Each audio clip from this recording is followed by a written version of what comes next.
We often hear that, like, you guys are the future, you guys are tomorrow's leaders, but we disagree. We think we are today's leaders, and we are the moment right now. Oh my gosh, young people are the swing voters this election. People that are smart. Young people, we're integrated into social media. But there's millions of Generation Z that just don't vote. And especially when it comes to young Latinos. They are representing a larger portion of this emerging American electorate. When that generation starts voting in their numbers, we're going to see an abrupt change. Change that people were seeking. This is our country. The land of opportunities where anything is possible. And we want it back.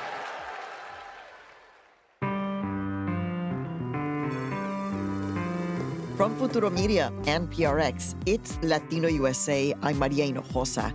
Today, how young Latino voters are showing up for the 2024 presidential election. And two young Latinos who have been handpicked by the parties to get out the youth vote. This story is part of our special election coverage, The Latino Factor, How We Vote.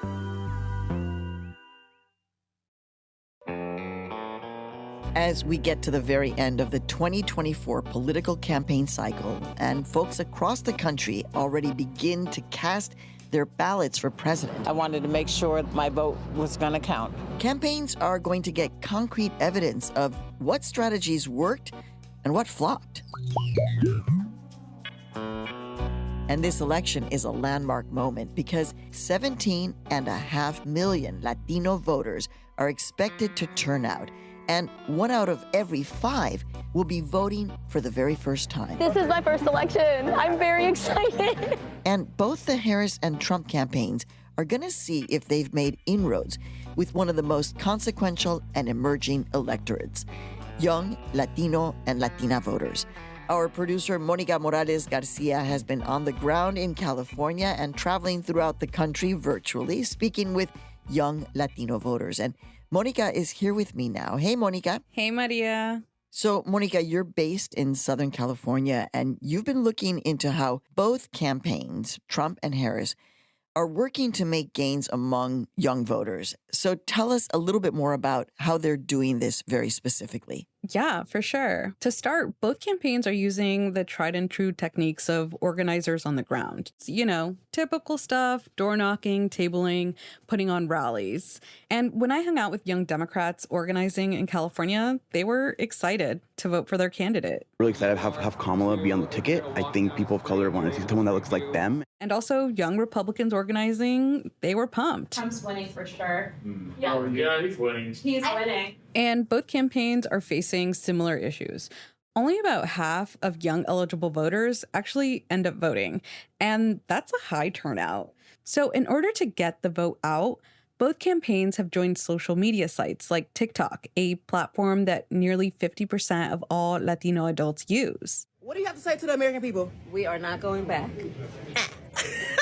The president is now on TikTok. I'm going to save TikTok. So anyone who's running a campaign at this point who wants to reach young people, you kind of have to talk to influencers, right? 100%. And this call is coming from inside the House because both Democrats and Republicans have handpicked young people to be the campaign's face online and on the ground in key battleground states. So they're reaching out to both parties, but what we do know is that historically young voters have leaned for the Democrats. How much gain has there been with the Republican Party to reach these young Latino and Latina voters? Well, that's the thing, Maria. Latinos in the U.S. are relatively young. And while for decades, Latino voters have favored Democratic candidates in presidential elections, the margins have varied in support. Actually, 37% of young Latinos say that the current president and the Democratic Party doesn't care about the Latino community. This is according to the Brookings Institute. And that sort of jadedness among young Latinos, that gives the Republican Party a slight edge because the Trump campaign, they already have a solid base made up of older, non-college educated white voters. So Republicans don't need to appeal to every young Latino voter. They just need to chip away at the right ones. So, for example, Suffolk University, USA Today are showing that former President Trump is gaining in terms of young Black and Latino men in crucial states like Wisconsin, Arizona, and Nevada. That's precisely it, Maria. Democrats are even launching an ad campaign called Hombres con Harris to target Latino men and try to combat some of that chipping away Republicans are making gains in. But young people care about politics, and more in recent years. As recently as June 2020, 83% of 18 to 29-year-olds felt that young people could change the nation, according to researchers at Duke University. And this was especially true of the two young men I spoke with for this story. That's why we love the fact that you went out to do this deep dive, Monica. So you're going to start this story in Wisconsin, into that battleground state, and that's where you find an enthusiastic Latino advocate for Trump. So tell us more, Monica. Take it away. When I first started reporting on this story, I was looking for conservative political influencers with big followings. And this one name just kept popping up. Hilario de Leon. But I would go on his socials and I would see that he had less than 4,000 followers on all of his accounts combined. And that's not nothing, okay? But then I saw a photo of him with Donald Trump, pinned at the top of his X. So I thought, you know what? He must be influencing something, right?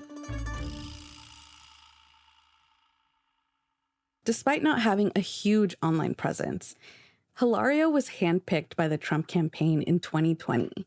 And today, he's hoping to get a share of young Black and Latino voters in Wisconsin to vote for the former president and flip the swing state back to red. I don't care what I have to do. If I have to run through a war zone, he's got my vote. And I'm going to try and get so many other people to join me. Friends, family, neighbors, doesn't matter. Independents, swing voters, Democrats, anyone and everyone.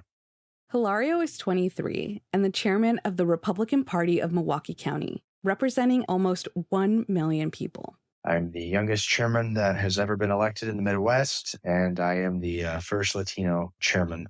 He was born and raised in Wisconsin, and before we talked, he was out door knocking in a suit and tie. Before we had this interview, I went out campaigning for President Trump, and it was exciting to meet new people.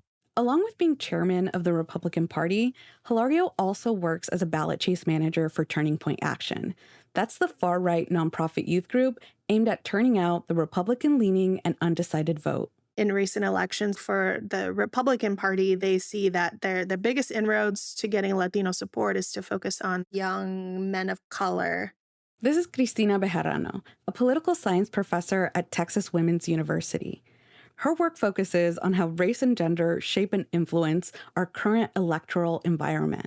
We're not sure that all of them are going to support one party or the other, but they are also becoming a key demographic in especially some of those battleground or swing states. And to make those inroads with young men of color, the Trump campaign is tapping Hilario and other young influencers to get voters to switch. That's the way that they can appeal to young Latino men and men of color. But almost equally as important, Hilario is putting a face to a demographic that has felt frustrations with the Democratic Party.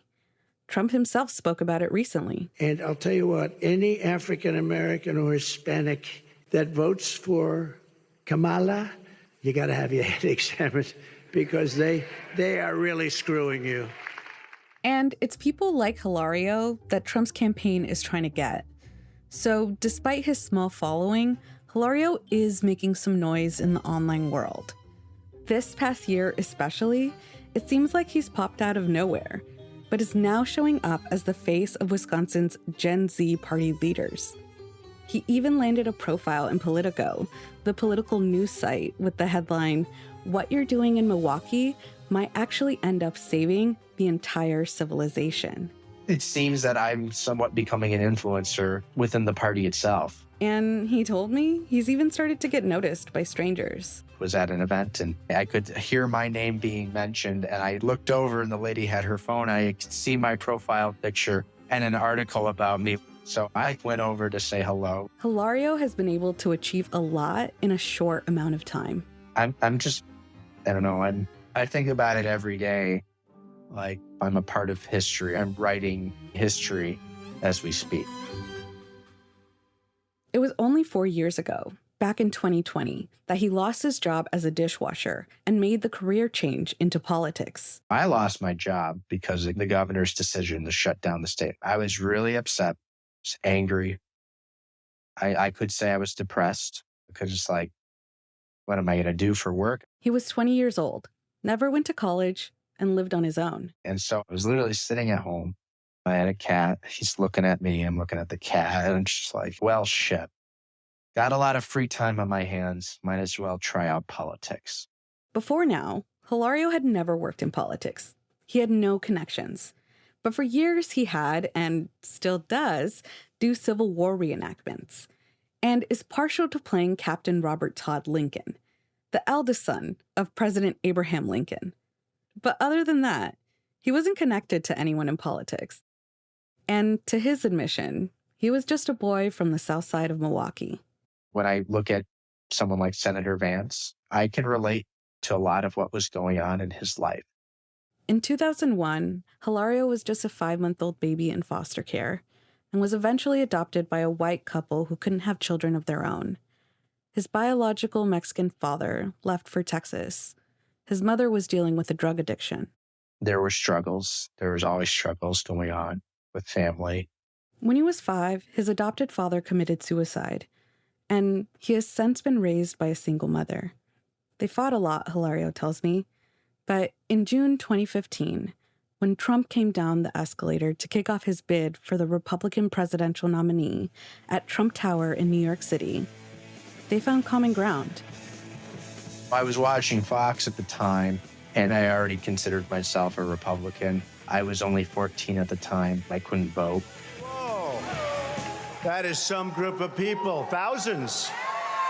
So nice. Thank you very much. And I knew I'm a supporter. I believe in everything that he was talking about.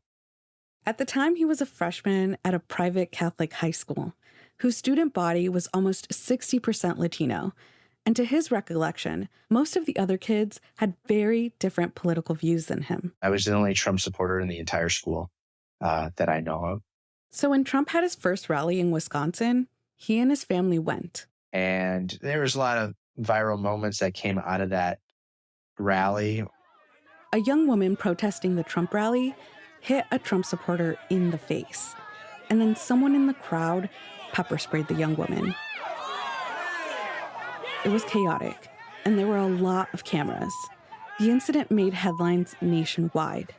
So there were some videos that people could see me in the background with a sign showing my support. His sign said, "All presidents should read The Art of the Deal," Trump's 1987 memoir and business advice book. And when he went back to school after Easter break, people treated me very horribly. They were calling me a racist, a bigot, misogynist. They called me Hitler. I had the priest at one point at the school pull me aside in the cafeteria and say to me, "How could you support a man like Donald Trump?" in front of not just myself, but other students. He felt ostracized from all sides, his classmates and the school administration. Oftentimes I had to sit by myself and eat by myself, which I didn't mind because it meant I got to spend more time watching the rallies and doubling down on what I believed in and what I supported. But then former President Trump won the nomination, and then the election.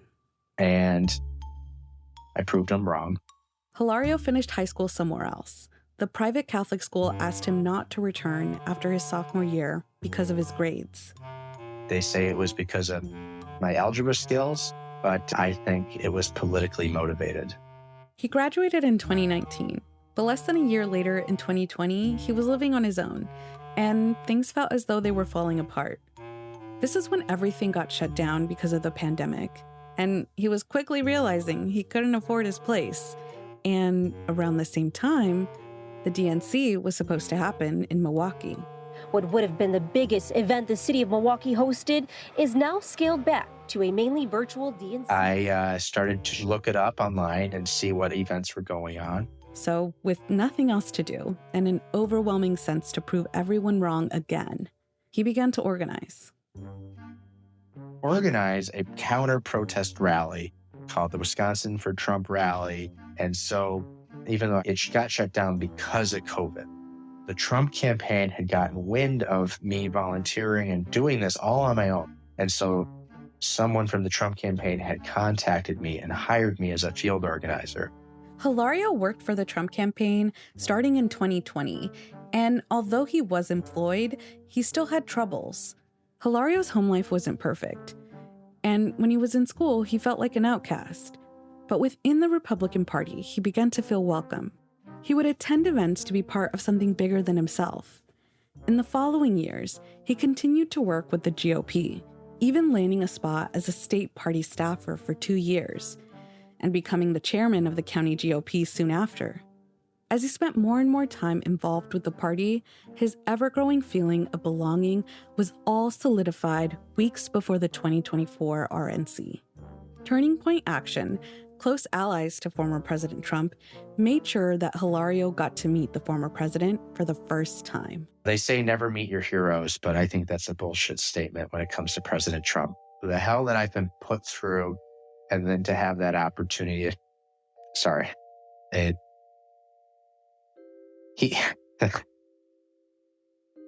I mean, it was an emotional experience for me.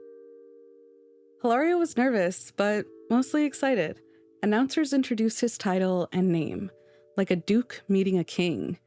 He said, "That's a big title, and you look great. I like your suit." He liked my suit that I was wearing.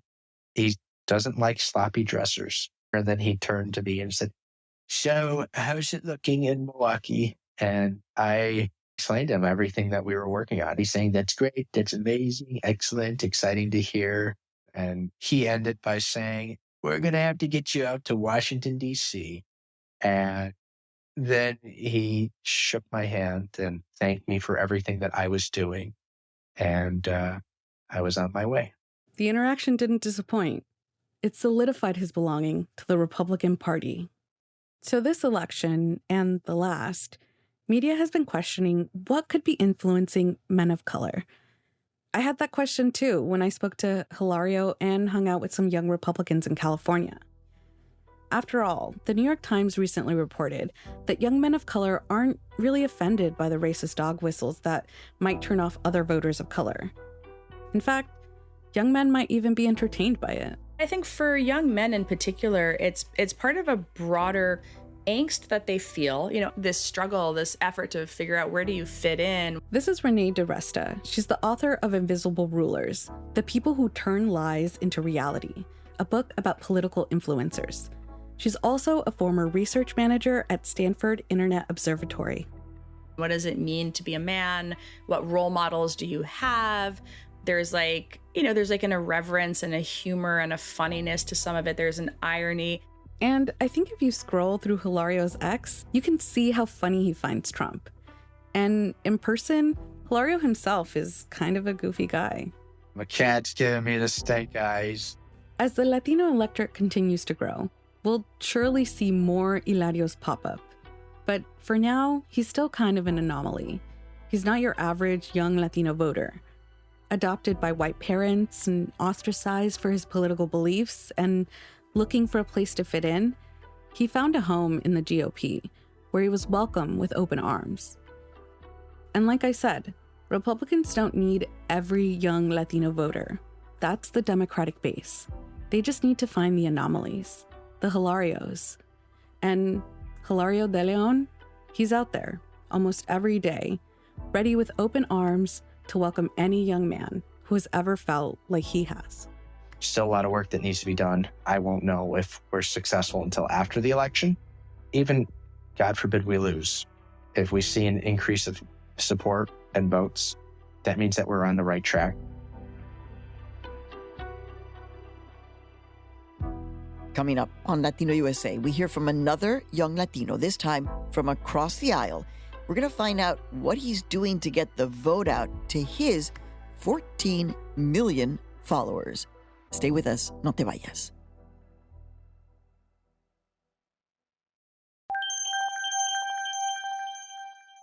Hey, we're back. And before the break, we met a young Latino Republican from the battleground state of Wisconsin. He's hoping his efforts on the ground are going to be enough to get his candidate, Donald Trump, past the finish line. But now We're going to head to the other side of the political aisle. So let's jump back in with Monica Morales Garcia, who joins us with the story. Hi there. Hey, Monica. Yes. Adam. It was 10:30 on a Saturday morning, and I was following Adam Tayabas. He's 28 and a young Democrat in California. He was door knocking for Harris.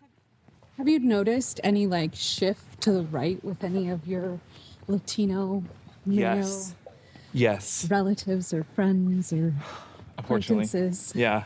I think that it's on social grounds. As Latinos, a lot of us, I don't want to say all of us, were raised in the church, in Catholic or whatever. And so they've always been kind of socially conservative. Mm-hmm. But I think that Republicans are exploiting that. But that doesn't mean they're unsalvageable, that we can't get Latino men back. And here, Adam started whispering, as if we were friends, sharing a secret. I think that when the Latino men start seeing how conservatives actually think of them, and how they'll always be the other and never one of them, they'll realize this is not the party for me. Adam walked off to knock on a door. He had only spoken to a handful of folks. Honestly, most people just peered through their windows, refusing to answer the door. But this time, someone finally came out. Hi there, are you Tracy? Hi there, my name's Adam. I'm just a local volunteer. Okay. I'm just trying to get out the vote for a few folks that are running in your area. Okay. You have a lot of great people on your ballot this year. We're looking forward to it. Awesome. Thank you so much. Thank you guys for doing this. Of course.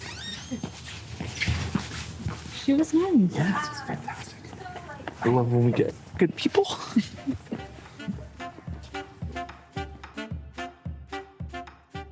Adam and his team of on-the-ground organizers are an example of getting out the Democratic vote the old-fashioned way.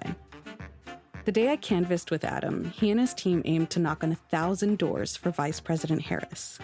But as we mentioned at the top, Democratic campaigns are also trying something new to reach and win back their base of young Latino voters. Social media, YouTube, My TikTok, Instagram. Democrats are tapping activists with large social media followings to reach voters that they can't reach on mainstream media platforms. According to the Pew Research Center, Latinos tend to be younger than white or Black adults, and younger people are less likely to follow the news. Only about a quarter of Latinos say they follow the news at all, or most of the time. So the campaign tapped one of the largest political influencers on the left for young Spanish-speaking voters. My name is Carlos Eduardo Espina. I do community activism, helping the immigrant community here in the United States. And I also make content on social media, mostly in Spanish. Mi gente, noticia de última hora. Carlos is 25. He's from College Station, Texas. And like Hilario, Carlos has gained national media attention as a political young Latino. The New York Times published a long profile about him, and they called him a one-man Telemundo on TikTok. Right now on TikTok, I have 10.4 million followers. On Instagram, I have almost 1 million. And then on Facebook, I have around 2.5 million. And there's no production team. He says it's just him, his iPhone, and a $30 ring light from Walmart. I just move it around. When I travel, I take it with me. And that's really the extent of my equipment. Throughout his socials, Carlos shares videos about news, immigration, the Latino community, along with commentary about food, sports, and politics.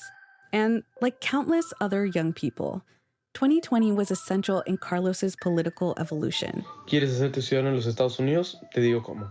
The same year, Hilario, the Republican organizer in Wisconsin, lost his job and started organizing for Donald Trump, Carlos in Texas felt compelled to start posting content that helped people through the U.S. citizenship process.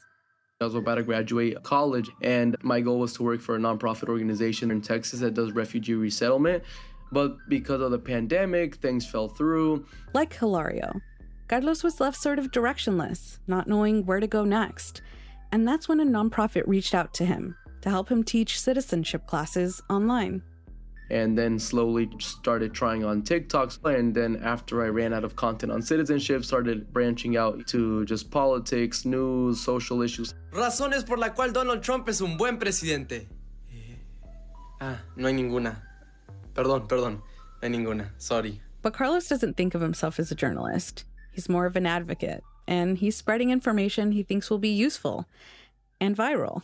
I think that's the most important thing. Like you always have to provide some sort of value or use to the user, and I think that attracts people.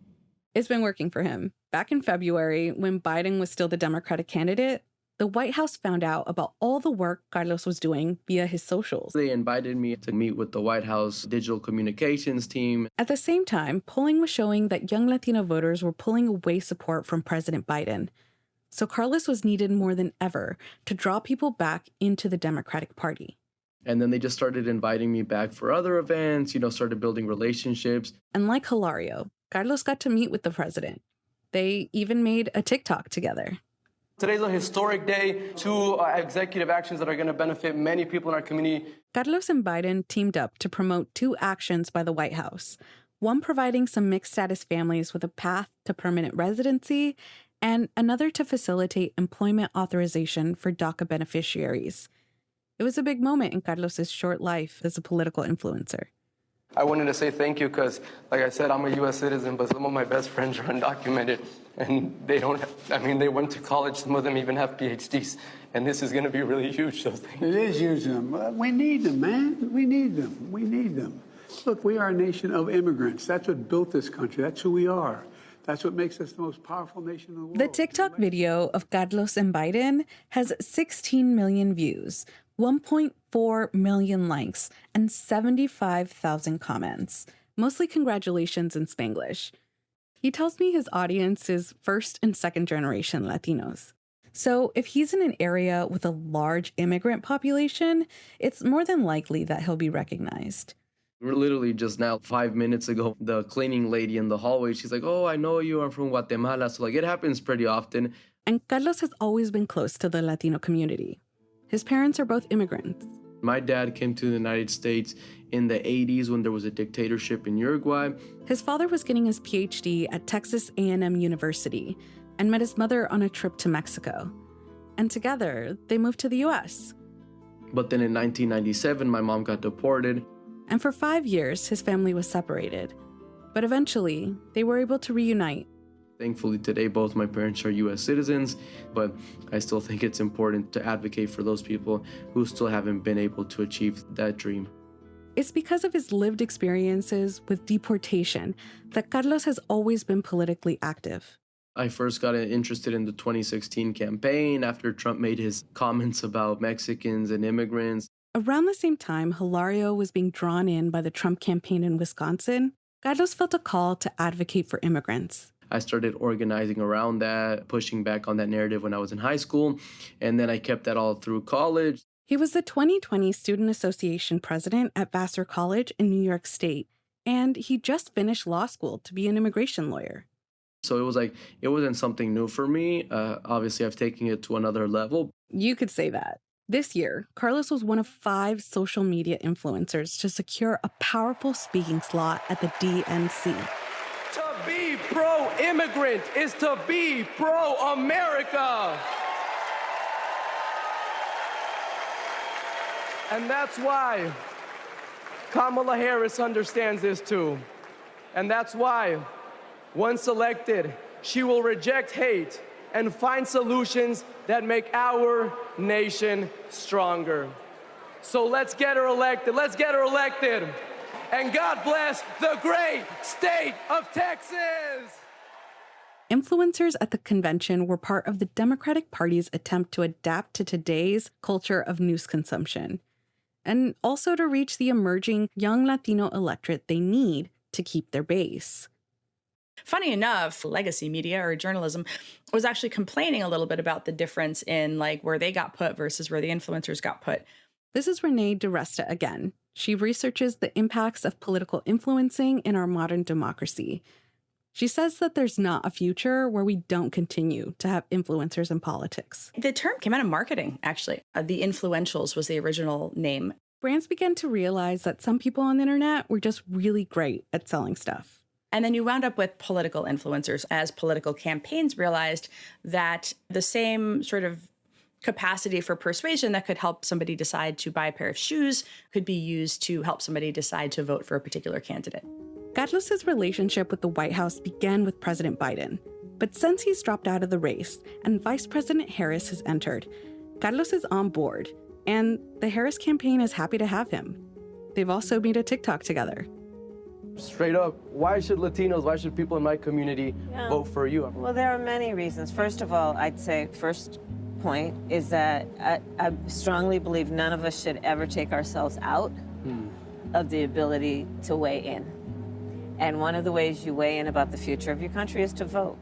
And come November 5th, he believes Kamala Harris will certainly win the Democratic young vote, like Biden did, and Obama did, and even Hillary Clinton did. It's not about of whether she's going to win the young vote. That's almost guaranteed. I think the issue is how many people are you actually able to turn out? Because among the young people who are going to vote, I'm pretty confident she's going to win that. But what he's not so sure about is if young voters in general will turn out to vote. Since 1986, there has been an enduring 26-point gap in youth voter turnout in comparison to older adults in presidential elections. And that only widens in midterms and local elections. And although both parties have aggressively courted Latino voters this year, this election, Latinos will most likely remain aligned with the Democratic Party, even as some indicate that the party and the president have not helped them directly. There is like a more real critique of the Democrat policies that a lot of people feel like the Democrats have abandoned them or maybe haven't paid attention to them. And I'm not saying that's necessarily the case, but I do think the Democrats haven't done a good enough job of making that outreach and doing that work with the community day in and day out. So Carlos does what he can to help the party. And he thinks that he and other influencers and content creators like him are making a difference. And I think, yeah, we move masses. We have a big audience. We have a big reach. And that translates to power. There's really no real way to measure the impact. But we definitely have an impact. I think it all is within a context of every little thing matters. Both campaigns understand that every little interaction counts when it comes to the young Latino vote. Even a small population could tip the balance of power. What influencers have, like myself included, we have the reach that the parties don't have. Whatever the message is, if whoever's receiving it doesn't have a strong bond or relationship with the messenger, then it's not as effective. So as we steer closer and closer to Election Day, like the Titanic hitting the iceberg, only time will tell if Carlos and Hilario have helped to shift the balance of power in favor of their candidate. For now, what we know is that young Latino voters are craving political change regardless of the candidate. And yet, they're not voting in the numbers we'd expect. And that's why campaigns have tapped into young people online and on the ground to convince their peers to go out and vote. So, whatever happens, whoever wins, the question we should be asking is not if young people will come out and vote, because we know they want to. We should be asking if our next president is willing to make the changes that activate young people to the polls.